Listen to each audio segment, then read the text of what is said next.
បន្តទៀតគឺនិយាយពីរបៀបក្នុងការបង្កើតនៅ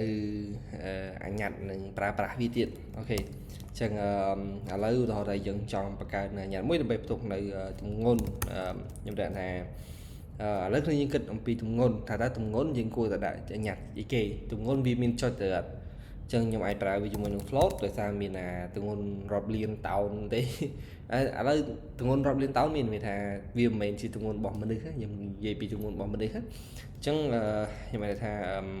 WEI ជាទម្ងន់វិញស្មើឲ្យដាក់ថា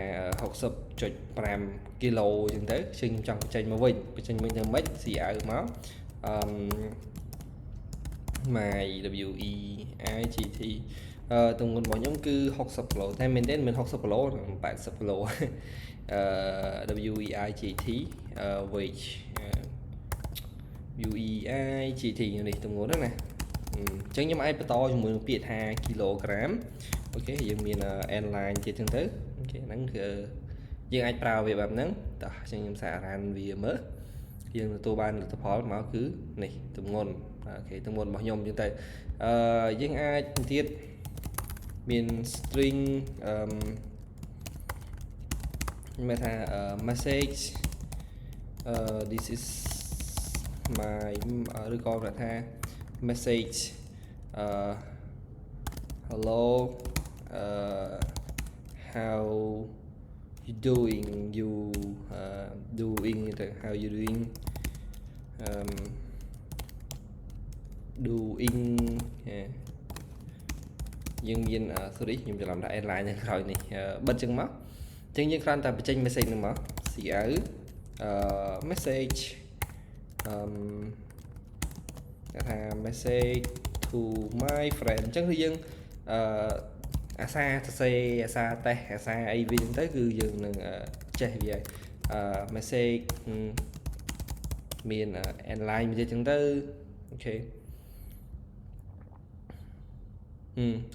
នេះ message to my friend ជាយើងមានគេទៀតអាញាត់ខ្ញុំដាក់ថា double temperature ខ្ញុំនឹងសេត្រូវខុសនៅ temperature ខ្ញុំប្រហែលជាខ្ញុំអត់សូវចាំពីអង់គ្លេសtemperature ខ្ញុំយកវាថា30អង្សាទៅ 30.2 អង្សាអូខេយើងបិទមក CO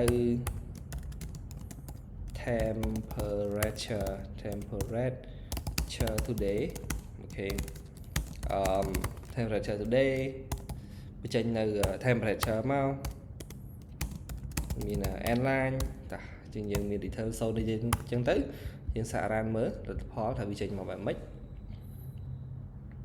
នេះអូខេ temperature យើងអាចបន្ថែមនៅគេអក្សរអង្សាសេអីពីខាងក្រោយនេះទៀតណាអង្សាសេអ្នកអក្សរ C សញ្ញាលេខទូចពីលើនេះលេខមូលហ្នឹងខ្ញុំភ្លេចតែចុច key អីទៅហើយយើងចុចរ៉ានមើលគឺយើងឃើញចេញមកគឺនេះអូខេអាហ្នឹងគឺជារបៀបក្នុងការយើងអាចគិតមើលថាតើទិន្នន័យយើងយកមកបញ្ចេញហ្នឹងគឺជាទិន្នន័យបែបម៉េចអូខេអញ្ចឹងគឺយើងគ្រាន់តែធ្វើនេះមកគ្រាន់តែធ្វើនៅនេះដូចខ្ញុំ test ឲ្យយើងមើលហ្នឹងណាអូខេអញ្ចឹង